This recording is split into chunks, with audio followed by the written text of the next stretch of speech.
এরপরে প্রশ্ন হলো, এক মেয়ে তার স্বামীকে ডিভোর্স দিয়েছে, আমি সে মেয়েকে বিবাহ করেছি, অনেকে বলছে বিবাহ জায়েজ নাই, আমি তার সঠিক উত্তর জানতে চাই। দেখুন, প্রথম কথা হলো, ডিভোর্সি মেয়ে বিয়ে করা বা স্বামী পরিত্যক্ত মেয়ে বিয়ে করা এটা তো শুধু জায়েজ না, ওই মেয়েকে উপকার করার উদ্দেশ্যে করলে তো সেটা সওয়াবও হতে পারে। কিন্তু কথা হলো যে ডিভোর্সটা শরীয়ত অনুযায়ী হয়েছে কিনা।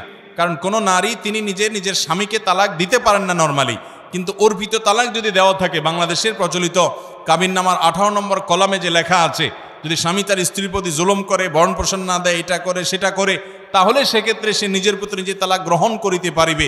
ওইটা যদি ফিল আপ করা থাকে, ওখানে যদি সই করা থাকে স্বামী স্ত্রীর, বিশেষ করে স্বামীর, তাহলে সেক্ষেত্রে অর্পিত তালাকের পাওয়ার স্বামীর উপরে স্ত্রী নিজের উপর নিজে প্রয়োগ করতে পারে, নিজের উপর নিজে প্রয়োগ করতে পারে। কোনো স্ত্রী যদি বলে স্বামীকে, তোমাকে আমি তালাক দিলাম, কিয়ামত পর্যন্ত বললেও তালাক হবে না।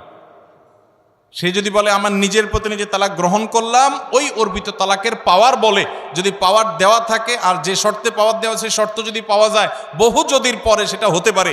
এই জন্য ফতোয়া বোর্ডে গিয়ে, মুফতিদের কাছে গিয়ে এই তালাক হয়েছে না হয় নাই আগে পুঙ্খানুপুঙ্খ যাচাই করে তাহাকি করে ফতোয়া নেবেন, তারপরে এবার চিন্তা করবেন।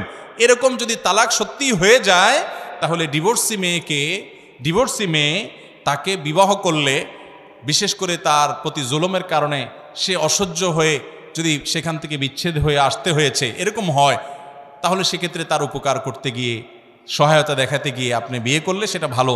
কিন্তু সহায়তা দেখাতে গিয়া কয়দিন পরে যেন তার প্রতি আবার বিতৃষ্ণ হয়ে অন্য পথে গিয়ে তার প্রতি অবিচার আর যেন না করেন, সেটা খেয়াল রাখেন।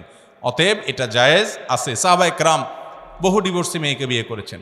নবী করিম সাল্লাল্লাহু আলাইহি সাল্লাম তার স্ত্রীদের মধ্যে বেশিরভাগই এরকম ছিলেন যে তাদের পূর্বের স্বামী ছিল, হয় স্বামী মারা গেছেন কিংবা তাদের সাথে বিচ্ছেদ ছাড়াছাড়ি হয়েছে।